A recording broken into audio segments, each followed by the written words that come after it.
নামাজের সময় কোনো মহিলার হিজাব পরিহিতা অবস্থায় রুকু বা সিজদার সময় হাতের কাপড় সরে যায়, মাথার কাপড় দিক থেকে চুল বের হয়ে যায়, তাহলে নামাজ হবে কিনা? সুন্নাহ সম্মতভাবে অজু করে গোসল করলে নামাজ পড়ার জন্য কি আবার অজু করতে হবে? নবজাতকের কপালের পাশে কালো কালির গোল টিপ দেয়া হয়, এটা কি জরুরি এবং ইসলামের বিধান কি? উলঙ্গ হয়ে অজু করলে কি অজু হবে?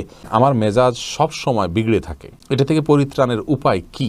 প্রসাব করে টিস্যু করলে কি যথেষ্ট? ছেলেদের হাঁটুর উপর প্যান্ট বা লুঙ্গি উঠে গেলে কি অজু ভঙ্গ হবে? টিকটিকি ও মাকড়সা মারা কি গুনাহের কাজ? আমার রাত 2টায় স্বপ্নদোষ হলে কি সাথে সাথে গোসল করতে হবে, নাকি সকালে উঠে ফরজ নামাজ পড়লেই হবে? আমার এক আত্মীয় বললেন দাঁড়িয়ে গোসল করা যায় না, এটা কতটুকু শরিয়া সম্মত? বিচির সালাতে দোয়া কুনুত না পড়লে বা অন্য কোনো দোয়া পড়া যাবে কিনা? আমরা অনেক সময় গরুর গোশত, মুরগির গোশত কিনে খেয়ে থাকি, কিন্তু আমি তো জানি না যে জবাই করার সময় বিসমিল্লাহ আল্লাহু আকবার বলা আছে কিনা।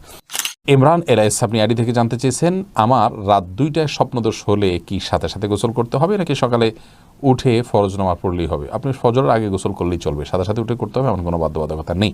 তবে সম্ভব হলে সাথে সাথে করে ফেলতে পারলে ভালো, কারণ অপবিত্র অবস্থায় বেশি সময় থাকা ভালো নয়। জুলিয়া নাসরিন জানতে চেয়েছেন, আমার এক আত্মীয় বললেন দাঁড়িয়ে গোসল করা যায় না, এটা কতটুকু শরিয়া সম্মত? না, এরকম কোনো কথা কোরআন হাদিসে বলা হয়নি যে দাঁড়িয়ে গোসল করা যাবে না। এমনি ইয়াসিন হাবিব জানতে চেয়েছেন, কিছু লোক স্বর্ণ এবং রূপা পানিতে ভিজিয়ে বাসায় ছিটায় এ উদ্দেশ্যে যেন তাদের ঘর পবিত্র থাকে, এ আকীদাটা কি সঠিক? উত্তর হলো মোটেও সঠিক নয়, এটি ভুল এবং ভ্রান্ত একটি বিশ্বাস। অর্থাৎ স্বর্ণ এবং রূপা পানিতে ভিজিয়ে বাসায় ছেটালে আপনার সেখানে পবিত্র হবে, এটা শিরকি আকীদা। কারণ বাসাকে পবিত্র রাখার জন্য, অনিষ্ট থেকে মুক্ত করার জন্য স্বর্ণ এবং রূপার পানির কোনো পাওয়ার নেই। অতএব এই পদ্ধতির আশ্রয় নেওয়া এটা ইমানের সঙ্গে সাংঘর্ষিক একটি কাজ। হুমায়রা জাহান জানতে চেয়েছেন, জুলফিকার খান তাসিন আপনি জানতে চেয়েছেন, যদি কোনো ছেলে নাভির নিচে প্যান্ট পরে কিন্তু তার জামা দ্বারায় ছতর ঢাকা থাকে, তাতে তার ছতর ঢাকা হবে কিনা? অবশ্যই হবে। আপনি ছতর ঢাকবেন, কি দিয়ে ঢাকবেন সেটা আপনার বিষয়। প্যান্ট দিয়ে ঢাকবেন না শার্ট দিয়ে ঢাকবেন সেটি আপনার বিষয়। ফজরের সালাতের সময় হওয়ার 10-15 মিনিট আগে সুন্নত সালাত আদায় করা যাবে কিনা?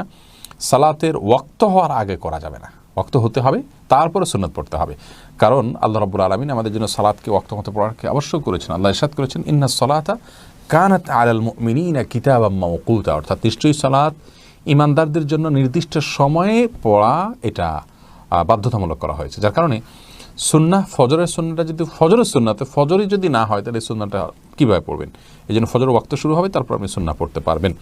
তবে ফরজ নামাজের 10-15-20 মিনিট বা আধা ঘন্টা আগেও সুন্নাহ পড়ে ফেলতে পারেন। অর্থাৎ আজানের সময় সাথে সাথে বা ওয়াক্ত হওয়ার সাথে সাথে সুন্নাত পড়ে ফেললেন, পরবর্তীতে ফরজ পড়লেন মসজিদে গিয়ে, তাতে কোনো অসুবিধা নেই। সাঈদ হাসান কানন আপনি জানতে চেয়েছেন, ফরজ সালাতের পরে 21 বার বিসমিল্লাহির রহমানির রহিম পড়া কতটুকু হাদিস সম্মত? বিচির সালাতে দোয়া কুনুত না পড়লে বা অন্য কোনো দোয়া পড়া যাবে কিনা? ফরজ সালাতের পর 21 বার বিসমিল্লাহির রহমানির পড়ার কোনো নির্দেশনা কোন হাদিসের কোথাও আমাদেরকে দেওয়া হয়নি। ফরজ সালাতের পরে রাসূল করিম সাল্লাল্লাহু আলাইহি ওয়াসাল্লামের অনেকগুলো দোয়া এবং জিকির আমরা কোন হাদিস থেকে জানতে পারি, সেগুলো আমরা আমল করব। আমাদের আসুন্নাহ ফাউন্ডেশন থেকে ছোট একটি কার্ড আকারে সেটা করা হয়েছে, সেগুলো আপনারা সংগ্রহ করতে পারেন। আমাদের ওয়েবসাইটে গিয়ে সেটার পিডিএফ লিঙ্ক আপনি নামিয়ে নিতে পারেন, সেখান থেকে আপনি পড়তে পারেন। তবে আউযুবিল্লাহ বিসমিল্লাহির রহমানির রহিম 21 বার পড়ার কথা হাদিসের কোথাও নির্দেশ দেওয়া হয়নি। আর রাসূল করিম সাল্লাল্লাহু আলাইহি ওয়াসাল্লাম বলেছেন, মান আহদাসা ফি আমরিনা হাযা মা লাইসা মিনহু ফাহুয়া রাদ, যে ব্যক্তি আমাদের এই দিনের ভিতরে দিনই কাজের মধ্যে যে ব্যক্তি নতুন কিছু করবে সেটা প্রত্যাখ্যানযোগ্য। যেহেতু এটি কোনো নির্দেশ নয়, হাদিসের কোনো নির্দেশ নয়, বিধায় এটিকে আমল হিসাবে নির্ধারণ করে নেওয়া এটা প্রত্যাখ্যানযোগ্য বিষয়।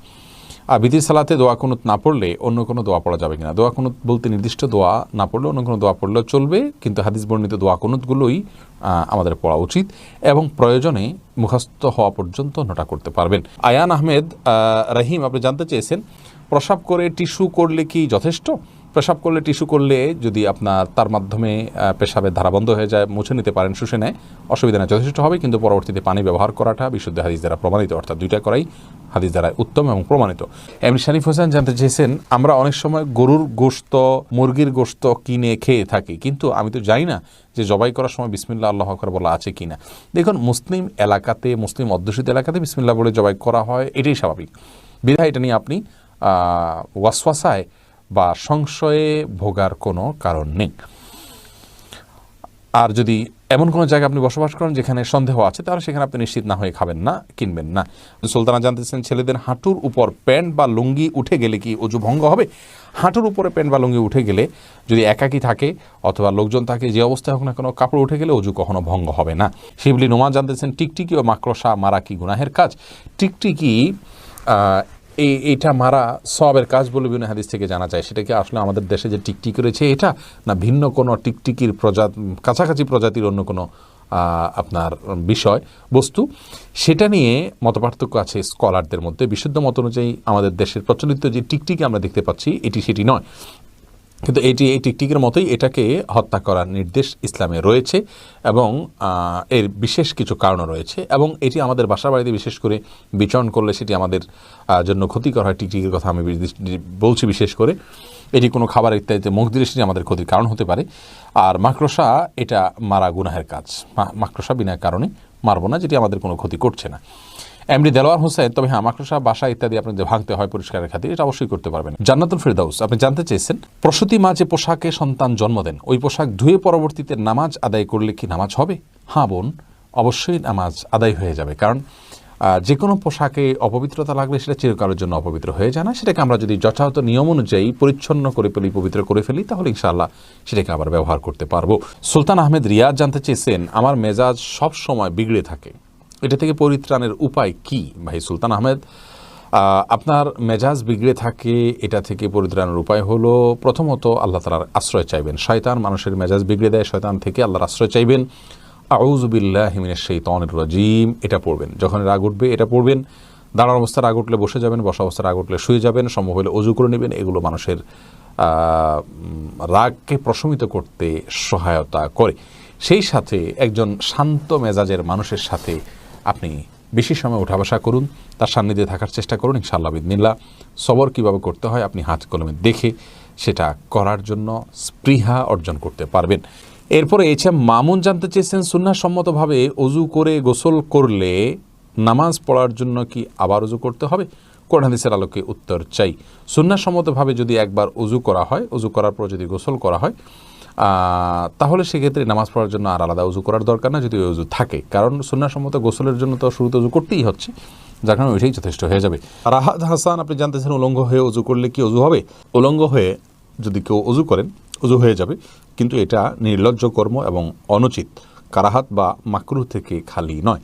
শালিনা আক্তার, আপনি জানতে চেয়েছেন, নামাজের সময় কোনো মহিলার হিজাব পরিহিতা অবস্থায় রুকু বা সিজদার সময় হাতের কাপড় সরে যায়, মাথার কাপড় দিক থেকে চুল বের হয়ে যায়, তাহলে নামাজ হবে কিনা? সামান্য একটু যদি সরে যায় কয়েক সেকেন্ডের জন্য, আবার আপনি ঠিক করে নিছেন, তাতে কোনো অসুবিধা হবে না ইনশাআল্লাহ।